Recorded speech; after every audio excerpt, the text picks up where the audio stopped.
Good afternoon, LC people. I've had a funny old day today.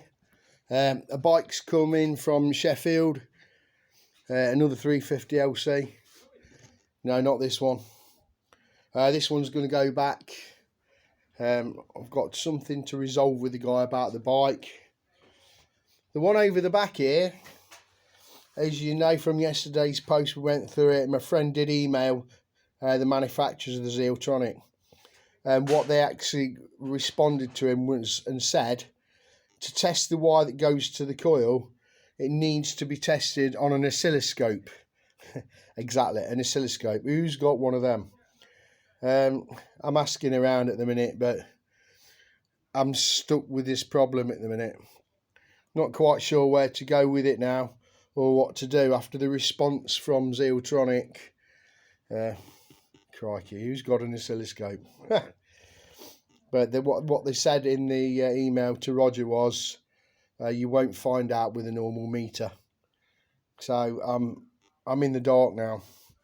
We're not auto electricians when something like this has happened to a bike. To be fair, even sometimes Dave's out of his depth. I've got to think about it for the next couple of days and decide what to do. I need to speak to the guy. My bike is an interesting situation. I've decided to have the last hour on my bike, and I was telling you about electrifying the covers. So there we go. I now have the pump cover done as well as. Now, I had a bit of a job with it.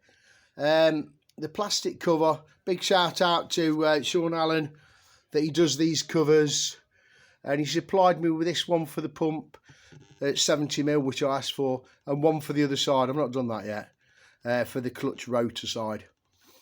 But it was quite thick. Anyway, I've made it fit on the inside. I could do with a ring around it, really. A lot of these have got rings around the outside. If you have a look at them, they're all manner different anodised colours. I'll sort something with that. Now, every time I put it together, the cover actually touched the oil feed pipe. So where it looks opaque is I've had to grind that out with a Dremel so it actually fits.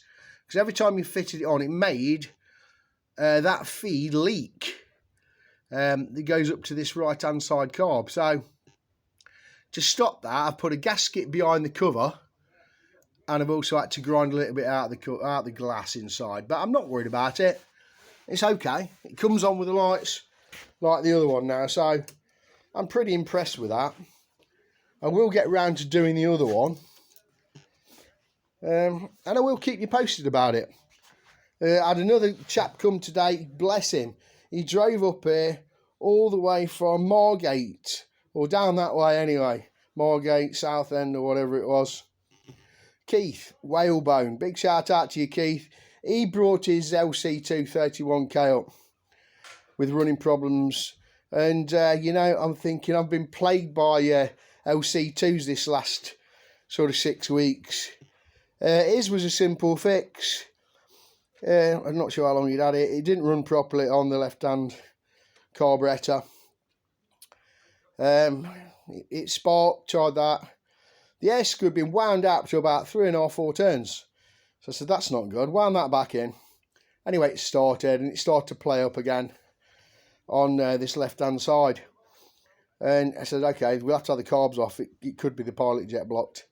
Anyway, took the things off, and lo and behold, you know what the problem was? The vacuum pipe that goes to the right-hand carb had been disconnected from the tap. Somebody had obviously played about with it in the past, not knowing what they were doing. Put that on, and we messed about with it, running it off and on for a good hour or more, and it was a different bike again. So he took it back. I dropped what I was doing to sort him out, and he's now very, very happy bunny. I'm sure he'll post about that later. But that's it, folks. That's what Dave's been up to. I won't be up here tomorrow. It'll be Monday now. But thanks for watching all this week, and I'll keep you updated. Dilly dilly!